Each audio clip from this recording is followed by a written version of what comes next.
Hey everybody, how you doing? It's Mike here from IncrediChat. Welcome to a very special IncrediChat tonight. We have a lot of cool things. I was just getting sorry for everybody who's just joining us now. I was running a couple of seconds behind there. What I do is I queued it up over onto Instagram too. So if you're watching on Instagram, you're welcome to join us there too. So as you saw on the signage tonight, we have two good buddies of ours here from Incredicon and IncrediChat, local guys here in the tri-state area.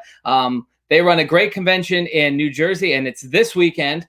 And we're going to bring them both on now. Well, we'll start with the first one, Sal. So let's welcome Sal Zurzolo, the co-founder of Garden State Comic Fest. Dave will be joining us in a little bit. But Sal, welcome to your first IncrediChat with us. How are you doing tonight? I'm doing great. Thanks for having us. I really appreciate it. No, it's my pleasure. So I mean, you guys are back, and this is like very exciting. You and I were kind of talking about backstage what it's like to be back in the world of Comic-Cons and all this great stuff. And you guys have been around for a while, so I think you're probably there's a bunch of toy shows, but I think you're the first big Comic-Con, and you did it back in January. That's back since the pandemic. So tell us a little bit about Garden State Comic Fest and how all this is now coming about. The big rollout of our after pandemic conventions. It's great to be back doing shows. We missed out on basically three shows last year. We snuck one in earlier in the year, but after that, we do events at different places in Jersey. Our flagship is usually at Morristown.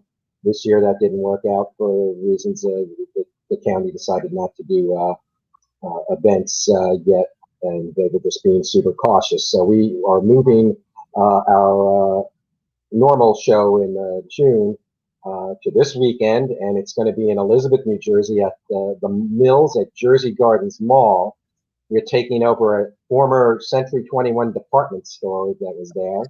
So it's a nice space, and we're bringing in a ton of great creators, celebrity guests, and vendors. It should be a lot of fun. Now, I know Dave will be joining us in a little bit, but I guess, you guys have been around for about how many years now? Our first show was January of 2014, so we're a little over 7 years now. Nice. Well, yeah, 7.5 years, I guess. Nice. And yeah. I mean, and like you said, Morristown, you guys have always done it traditionally at the ice rink. And the cool thing I think with you guys is that you keep expanding. Yeah. We started off at a really tiny hotel. Oh, wow. A hotel show in Ledgewood, New Jersey. Then we moved to Morristown in a bigger hotel. And then we outgrew that, and we had to start using the Men in Ice Arena. We took over one of their rinks. They melt down the ice in the summer. Don't worry, people. We know skating. Then we moved, and we took over a second rink. So we doubled in size following years, and been at that size mostly since then. And we also have done shows in Atlantic City. We have been doing, we didn't get to do it last year, but shows inside Great Adventure, Six Flags. And I think we've had you out there, or maybe it was Mike Rossi. I'm not sure. No, I was with you guys. Well, we did the event with Alex Simmons and Diana Lido. Yes, the first year. Yes. With John Wesley Shipp, which was a great one. And then then you had I know John had come back. We didn't come for the last one with John, but then in between that you had Dean Cain there. Dean Cain, right? Dean Cain, and then we had John back because he was such a big hit. Right by the Hall of Justice. Yeah, right by the Hall of Justice and the Cyborg. I don't know if the Cyborg ride was there that year, but they have that, and now they have the Wonder Woman ride down the block. So we'll see if we're trying to work things out with them for this year. We're keeping our fingers crossed. I don't want to say anything yet because we don't know if it'll come to fruition. We're looking forward to trying to get that worked out. Yeah, well, I mean that's one of the good things that I really enjoy about coming down and on the times I've attended and been a part of your show is, I mean, it really is like a very family friendly event, and the things that I do are very family friendly as well. So I mean, everybody knows each other. Everybody, you know, that like, and you and Dave, you know, you're running the show. But I know you have your family involved in this. Your wife and your sons are all involved in it, and Yes. you Yeah, know, they help out. it really is a family affair, and you know, Yeah.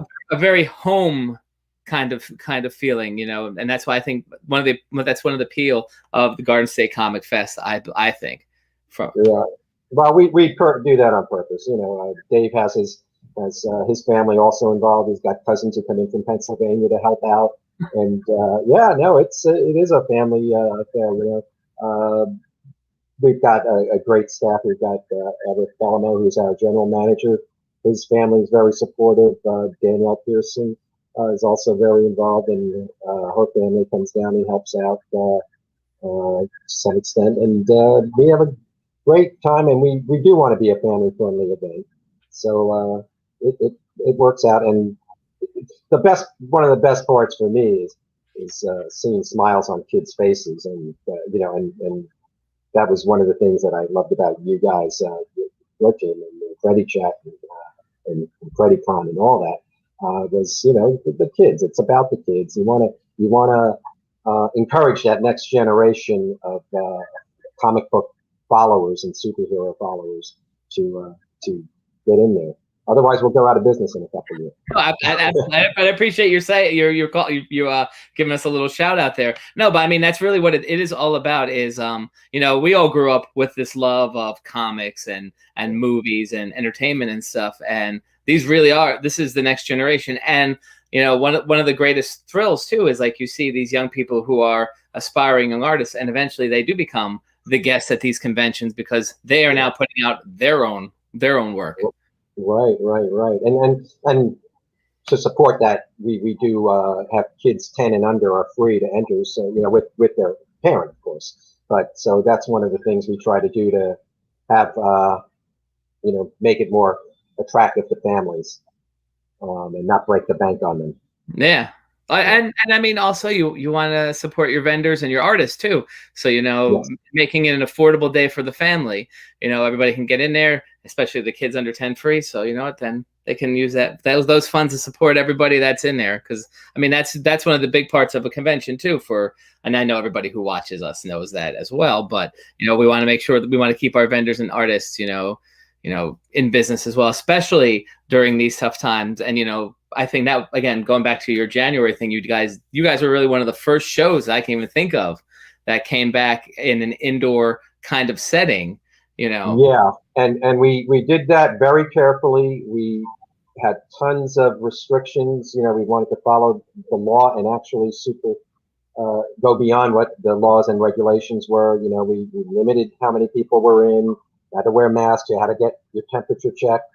We had a questionnaire. You know, we had nurses coming in, and even one doctor said, "You're tougher than we are in our office." You know, so we were really super cautious, and we think we did it the right way. And as a result, we had no reported outbreaks or cases that came from that show. You know, we got a lot of criticism from people who were like, "How could you be doing this?" But we did it, and you know, if you didn't feel comfortable, you didn't come. That was basically it. You know, high risk people didn't come to the show. It was but we had a nice crowd. We had a couple times where we had to stop the line because we had reached capacity, and we did that more than a couple times. But people were very understanding and patient, and everybody had their time inside the con and had a good time. You know, we were talking about young people, and I'm going to turn the tables on you and ask you a question. Uh-oh. We were talking about how, you know, this is the next generation of up and coming talent. Even you mentioned. Do you know of anyone that you've ever met at a convention that has gone on to have a career? I don't know. Maybe it's too early in your career to have seen that yet. But, well, and actually, I'll answer that question, but let me bring in Dave because Dave O'Hare is here. Dave, welcome. How are you? Is that a GI? Look at that GI Joe collection. I'm just gonna give you the screen first because look at this, folks at home. Look at that GI Joe collection. We could do a whole GI Joe show with you. Just jeez, there, the aircraft carrier. Oh man, hovercraft. Oh man, it's all there. Yeah, awesome. No. So Sal was just asking me if I know any artists. I none that I have encountered yet. But the one cool thing, and this happened in the Morristown show at the Ice Arena, and then I forget where else we saw them at another show. But then they also came to the Atlantic City show with you guys. And there was this one family that, and I guess they traveled all conventions, and they came and sought us out because they had so much fun doing the workshops at our show within your show, which was right. And again, that's what you were saying, Sal. That's what it's really all about, is like giving back to the young people and fostering them so one day they can all grow up to have collections like Dave. Right. So now that I've got the both of you on here, because I've never asked you this question before. How did Garden State Comic Fest come about? Like, what is the origin of you guys? Dave has to tell you that story because he's the true founder. I came on board right after. But go ahead, Dave. Well, Garden State Comic Fest came about due to a $20 poker bet. Oh. What it was I had gotten into collecting original comic art, and I got sick of having to go to New York and like these bigger areas to go get, the artwork. So one night we were playing poker, and I just said, we should do something like that in New Jersey. And a buddy of ours went, $20 says you'll never do it. So I said, all right. So spent a couple $1,000 to win that $20. The rest is history. Sal came on board, and that's how it started. Yeah. Wow. That was a very worthwhile bet. Yeah. Right. It's turned out okay. We actually have a question here from one of our viewers, Joe Ryan.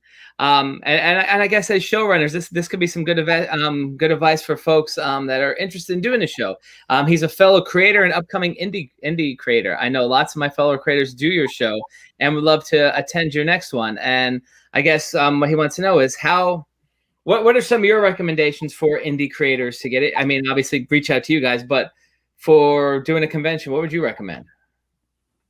Sign up and start doing them. Just and don't just do them.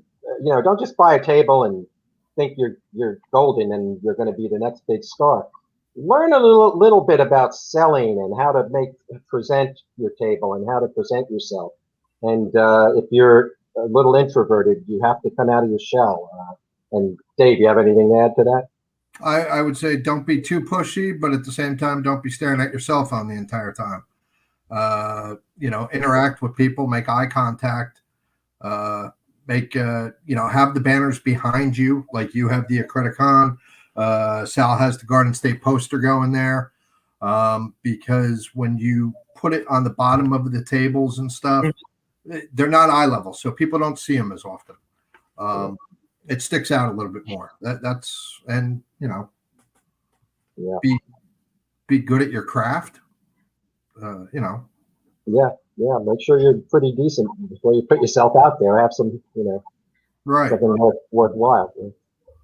And that I think that was really solid advice too about being engaging but not too pushy. And even what you were just saying, Dave, about being good at your craft. I mean, everybody has like what truly defines a good artist, right? Because everybody has a different style that they're into, right? But again, it comes from that engagement, and it definitely does. It doesn't matter, like, to each their own. Some people love one thing that other people would think is complete garbage. Yeah. I'm a huge fan of tightness in comic art. The Finch work, the Jim Lee, the Ethan Van Sciver. And then, there's other ones out there like Bill Sienkiewicz or Francis Manipul. They're phenomenal at their craft. Not necessarily my style, but they're great. I love their work as well. So, it basically comes down to know your audience and, have a good social media presence nowadays. That seems. Oh, absolutely. Yeah. And that engagement thing is really so important. Like, you know, I mean, you can go to New York Comic Con and see this, like the one of the biggest shows in the country, and there are people who are behind their table doing this. Yeah. You know, and you have like the world's audience there, you know, and Right. if you're not talking like I forget which artist it was, but somebody I was talking with, you know, you're just having just a normal conversation with somebody, and it could be about like their T-shirt, you know, something going on in the news, you know, like, you know, I mean, gosh, people can be talking about all this past year, how did you manage during the pandemic, and you know, leading into that conversation happens, and it's like, oh, then this is your book, or this is this print that you did, and then that's how that sale happens. Oh, Right. definitely.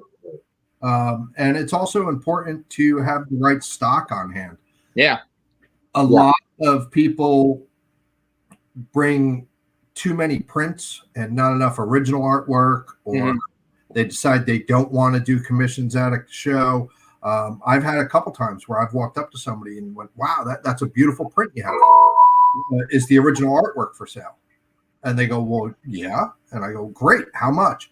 Oh, I didn't bring it with me. And I go, okay, well, you just lost, you know, X amount of dollars. Yeah. And they go, well, we can mail it. And I go, that money I want to spend at this show. So sorry. So it's good to have that.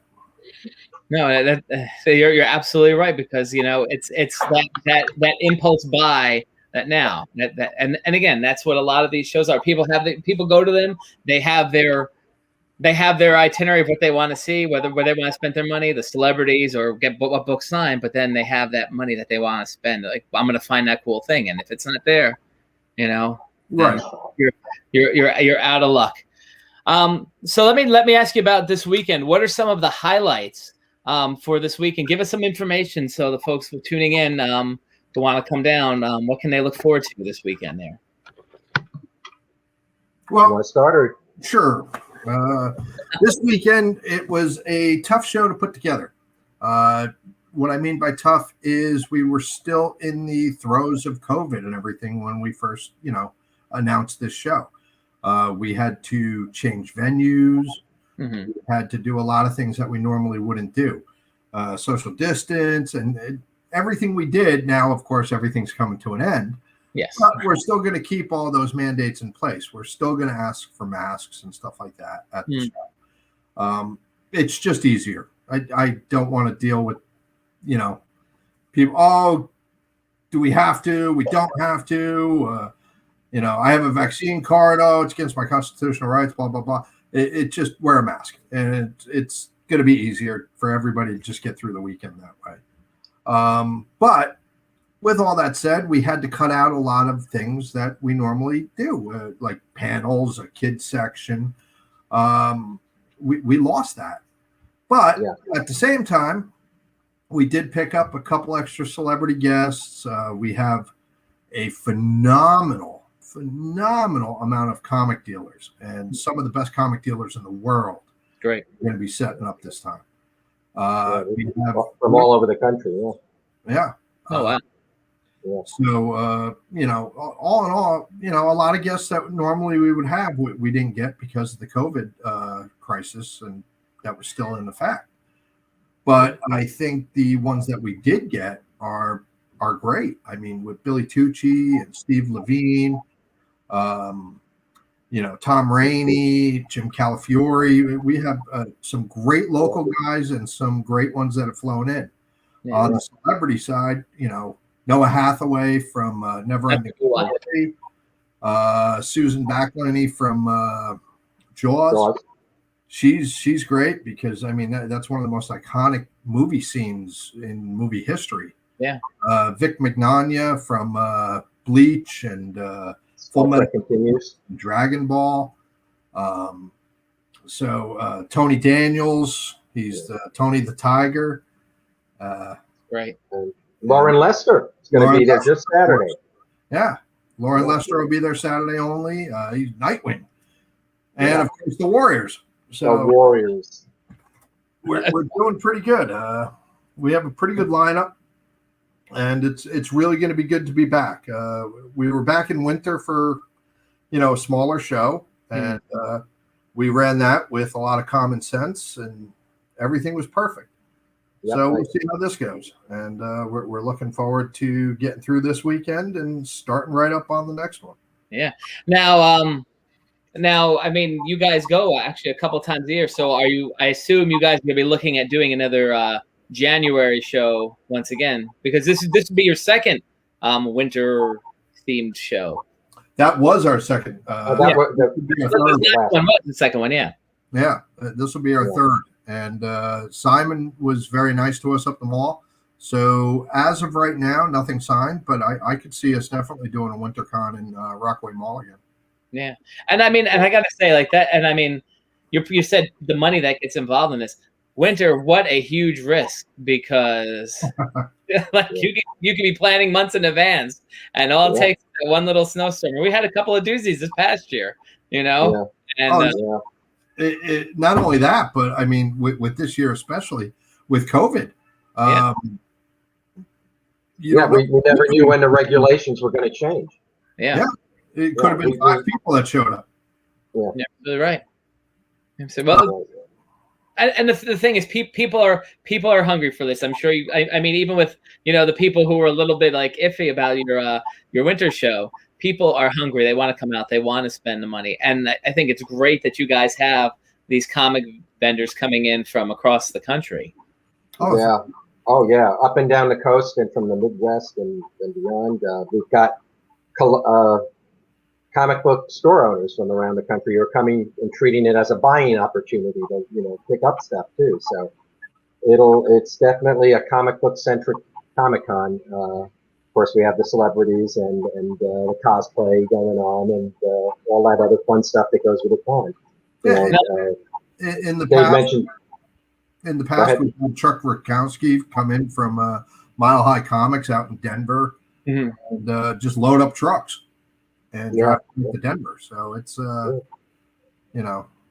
we get some big buyers as well as big sellers at our shows, and we're very proud of that. Gotcha. And then you said everybody does have to mask up. Yes. That. Now let we're me going to do that. Because I know some people watching may be interested and may be curious. Like, so for instance, with the celebrities, how does that work? Because this is a whole new world when you do photo ops and things like that. How is that being handled? We're kind of leaving it up to the celebrity. When they take photos, it's up to them whether or not they want to do masks on or off just for the photo. As long as both give consent, we have no problem with them dropping the mask for a couple minutes for a selfie. Gotcha. No, other than that, when you're on the show floor, you wear a mask. Out in the mall, you can do whatever you want. Today, we found out that the mall is not enforcing mask wearing anymore. Mm-hmm. So although almost everybody we saw had a mask on still. So. Almost everybody did. But you can walk right outside. You can walk right out into the mall hallways there and just take it down if you need to. Mm-hmm. But we just felt the show floor with the rule changing so close to the show. Yeah. It is easier to mandate that everybody still wears it than to try to get into vaccine cards and I don't want to do it, or it's just this is going to make our life easier. And on top of keeping con crud. Well, that's the thing we all know about. Is there a capacity to get into, or are you cutting it off at a certain amount? We do have a capacity right now that has the ability to change because June 4th on Friday, Murphy is opening capacity laws again. Oh, that's Governor Murphy. Yes, ever evolving. Yes, we don't know what our we know what it is right now, but on Friday we will know how many additional tickets we can sell at the door.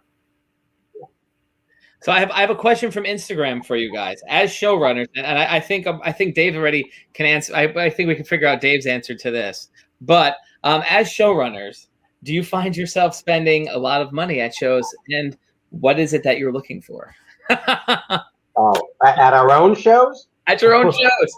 I try to shop, and I always say I'm not spending money at other cons because I'm going to spend it at my con, and I always run out of time, and I just never get everything I want. But it's mostly in the form of comic books. I'm not a GI Joe fanatic like like GI Dave over here, but I do have a few statues and things that I collect here and there, but mostly books. And I'm into the more independent books these days more than the Marvel and DC. So I'm looking for that next big thing, the next Teenage Mutant Ninja Turtle, or we've brought in people who in the past who have started off Warriors is becoming a big thing still. So I'm always looking for that kind of thing, and I think Dave is too. But Dave, what do you like to buy? I think we can tell. I'll be honest. At Garden State, I probably do spend about $2,000. Oh my God! On a lot of toys, but I do buy books, and I also buy original artwork. Last show I bought I don't know if I'm allowed to say it, but the Fernando Ruiz piece with all the dogs in it. Oh, you bought that piece? He did every single superhero. Yes, I bought that. Nice. And he's adding Wyatt to it, like looking up at him. So it's that was a piece that I bought for the dog, which is kind of stupid. But listen, I saw him working on Facebook on that page, and I was like, oh my God, this is a great piece. So no, it's in good hands with you then. My God. And I also know I have to buy a G1 Devastator at this show, so I already have that on order with one of our vendors. Well, that was gonna be the next part too of that question. Is there like that holy grail that you're looking for at your own show that you may find?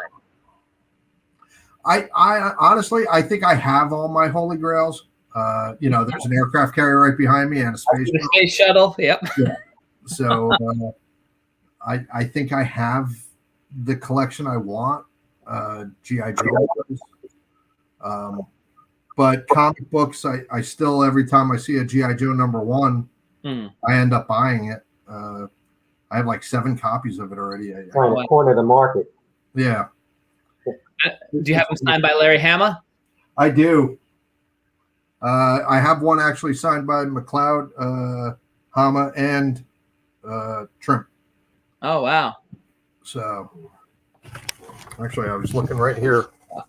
There's like 3 of them right there behind me in the Treasury edition. There we go. Oh my God! And CGC graded too. Yeah.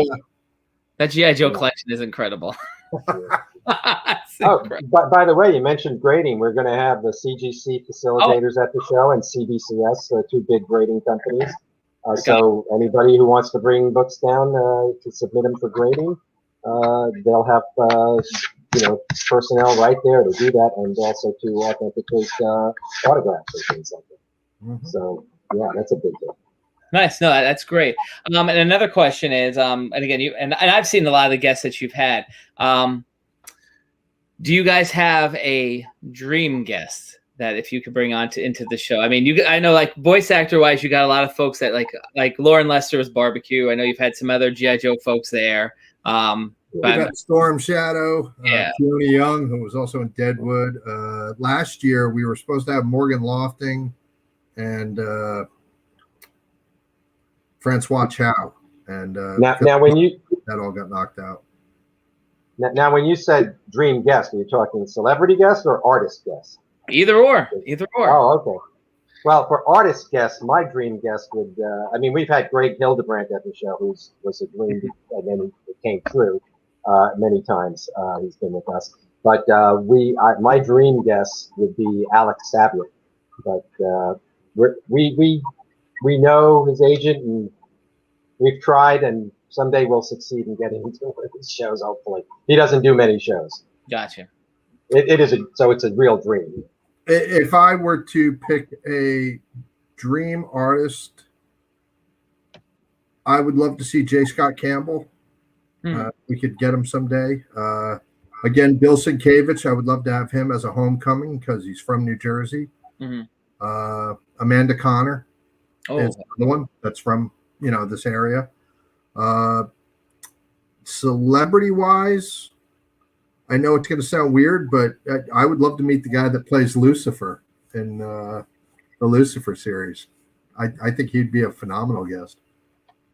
I can't think of his name right now off the top of my head. I could see. I pictured him as soon as you said it. Yeah. But I'd love to bring the devil into Garden State. Yeah. Well, I'll give you a little aside here because I was telling Sal I work in the schools. DB Woodside, who's also on Lucifer, I don't know which character he plays on there. He graduated from my high school where I work, like in '87. I've been trying to reach out to him to do something with the school. So if I can get a hold of him, I'll let you guys know then too. All right, yeah, that would be very cool. You know what? I got to stop. I just realized I misspoke. I think I said Alex Saviak. I meant Alex Ross. Oh, he's the artist I would want. Or we've had Alex Saviak at the show. Saviak is a great guest, and we've had Saviak a couple times. Yeah. We love Alex Ross is my dream guest. Yes. Yeah. He's amazing stuff.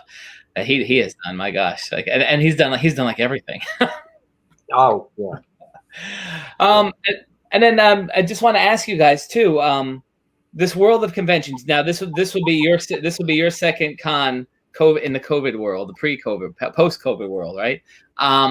Where do you see the future of conventions going in the next few years? I mean, everybody's coming back. Like we see, there's a whole barrage of them coming this summer now because Oh, they're all bottlenecking right now. Everybody's trying to get dates. Even us this weekend coming up, I will say, because we wish them all the best. There's an anime con going down right down the road, PucciCon.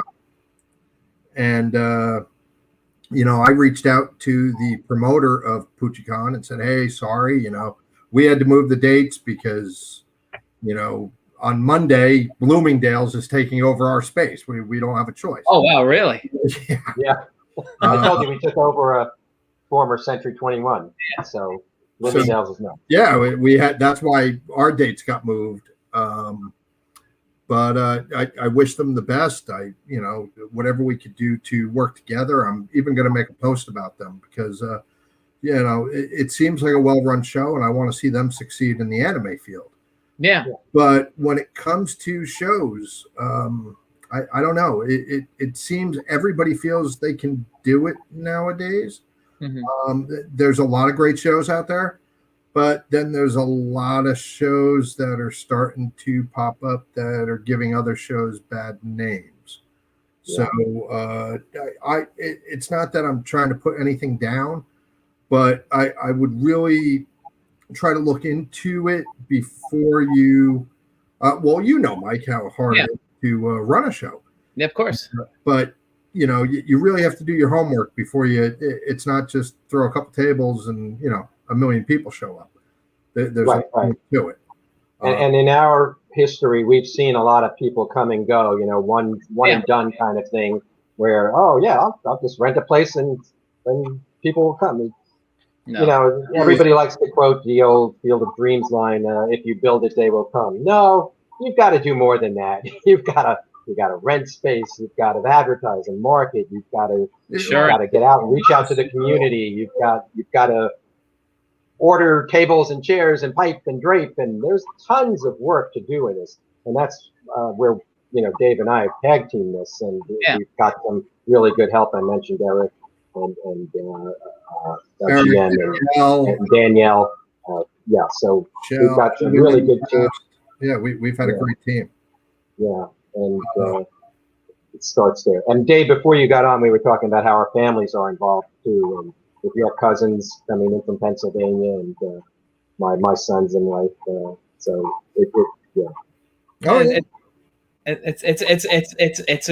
good like for you guys, it's a good family affair, and even outside of your individual families being in there, it's a family because you see all these people at all these different events. And we definitely call it a GSCF family. If you do a show or at least two shows with us, which we have over 15 shows now under our belts or close to. 7 years. Yeah. You've done at least two. You're part of the family, so you can reach out to we bend over backwards a little bit more for anybody that needs help or anything like that. But again, it is important to know what you're getting into. Yeah, and to mention what you were saying about like these shows that have come that were one and done. You know, and I think certainly before the pandemic, like it was looking as if this Comic-Con industry was getting to that point where the bubble was about to burst. Correct. Because there were so many cons, so many weekends. Like I joke with people like if you want to see William Shatner, I mean maybe not now, but you know, prior to the pandemic, if you want to see William Shatner, sure enough, you'd find someplace every weekend where he would be. Right. You know, and it was for any of these artists or actors, like they are accessible. And, you know, whereas the pandemic, maybe some of those one and dones kind of maybe knocked them out of it. But then there's going to be a lot of people who are like, oh, people are hungry for this now. Here we go. You know, so it's going to be interesting to see the evolution of it again. Well, you mentioned the evolution, and one of the things that came out of the pandemic is there were a lot of virtual cons going on. So I think what you're going to see going forward is, and we haven't delved into this too much yet, is a hybrid kind of situation where you have a virtual ticket and an in-person, you know, live ticket that you can somehow work that out with your convention. Possibly, but we like the live shows. Right. In person, you know, it's human nature. You know, the human experience is we want to be together. We want to see each other. You know, we want to now, I guess, fist bump or elbow bump, whatever it is that you feel comfortable doing. You know, but you know, seeing that face-to-face interaction, you know, and like you mentioned, the virtual cons, like something has to be said. You know, whether you're seeing an artist, you know, like I know you have Dan Perrin and Fernando Ruiz there.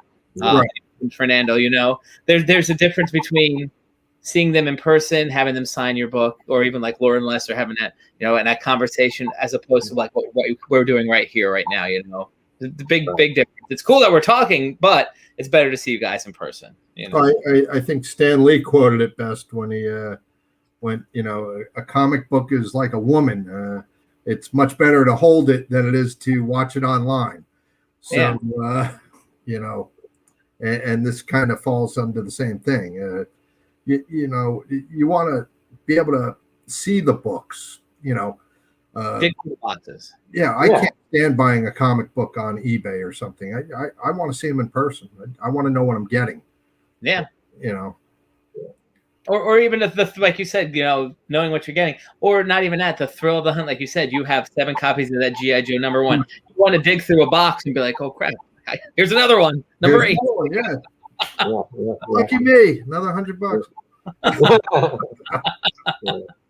I've got a question for you, Mike, if you don't mind. I don't know if you delved into our artist lineup, but being an artist, is there anyone on our list that jumped out at you? I mean, we've got Riley Brown, we've got Tom Cook, who's I was going to mention Tom Cook. I'm looking forward to seeing him. Because you know, I love all that kids animation stuff. I mean, and his resume, you know, Filmation, Hanna-Barbera, so many of those classic companies that we grew up watching.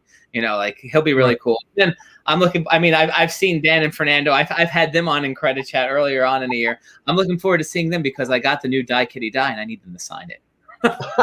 There you go. I have the other 3 volumes. 4 needs to be signed now. So that's great. Something I'm looking forward to. But I'm looking forward to coming down there this week and seeing you guys. And I mean, I'm so glad that you guys are doing this again. You know, your second one since the pandemic. So that's awesome. It's good to know that you guys are back. You know, and I guess for people who are watching, you can go to GardenStateComicFest.com. You can pre-order your tickets there, or they're available at the door. Are they? Well, both. They will be available at both. That is the question I'm getting the most right now. Are tickets available at the door? And the answer I can give is, as of right now, yes. But we have an allotted number of tickets. So if they sell out online, you may not be able to get one at the door. Gotcha. So to guarantee a ticket, like right now, it looks like there will be, and with the rules changing, there won't be a problem at the door. But to guarantee it, I would buy it online now.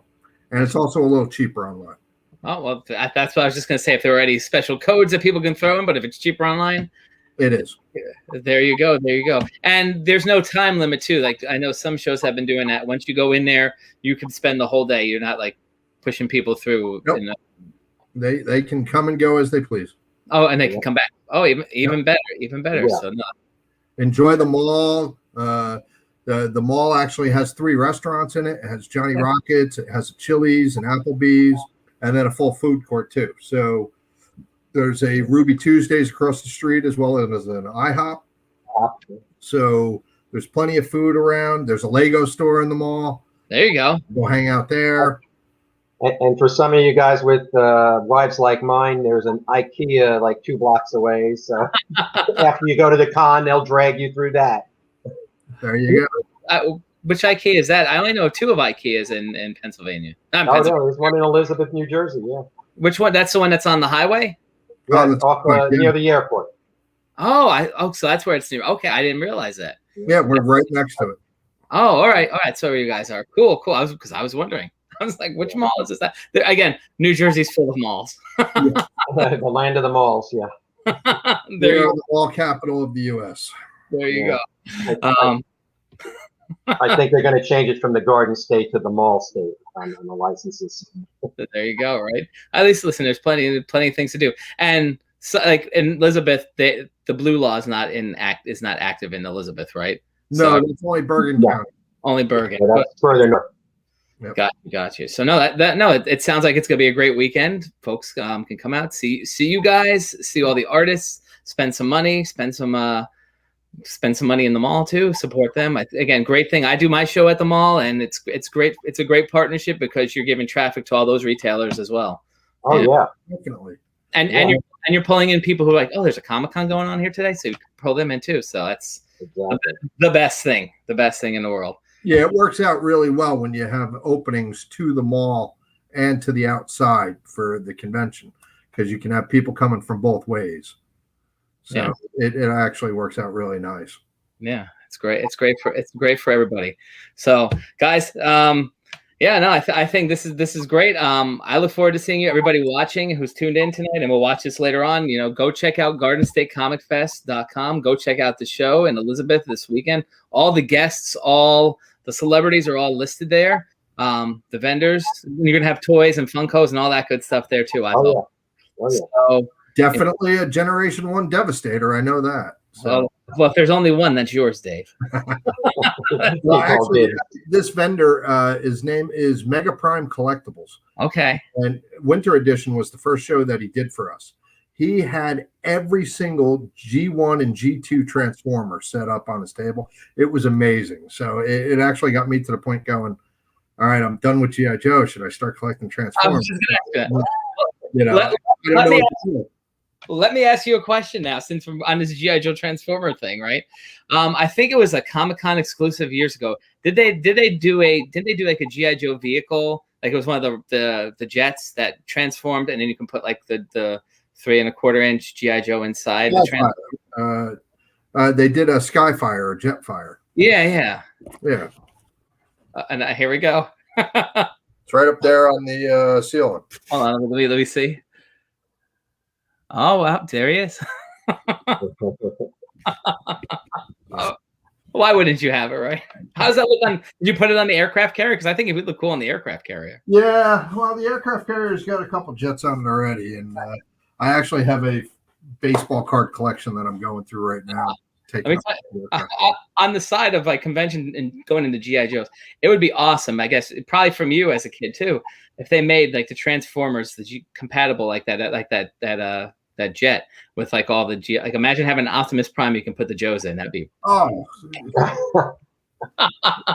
I'm surprised Hasbro hasn't come out with a hey, all you Joe idiots, here's a new aircraft carrier, spend $1,000.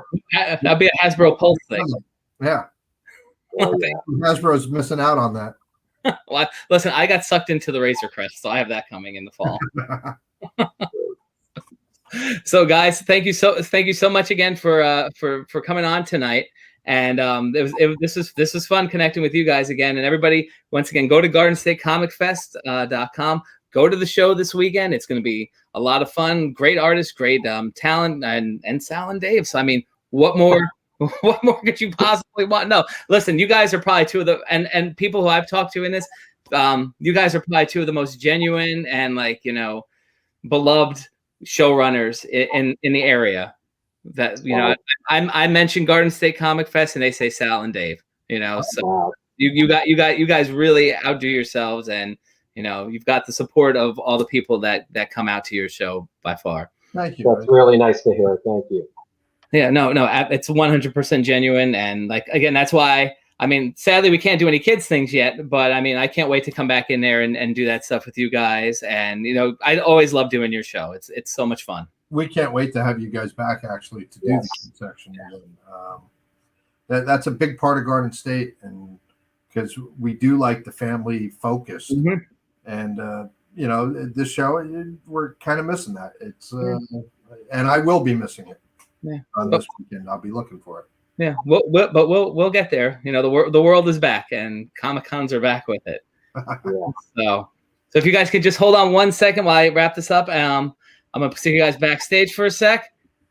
Thanks again to Sal and Dave. Check out the Garden State Comic Fest this weekend, and I'm just gonna throw a reminder out to everybody. Tune in Thursday night. We have Rick Lyon from Avenue Q, Sesame Street, for our regular IncrediChat, and that will be live at 8:30 with your questions. So, folks, thank you once again, and we will see you real soon. Have a good night, everybody.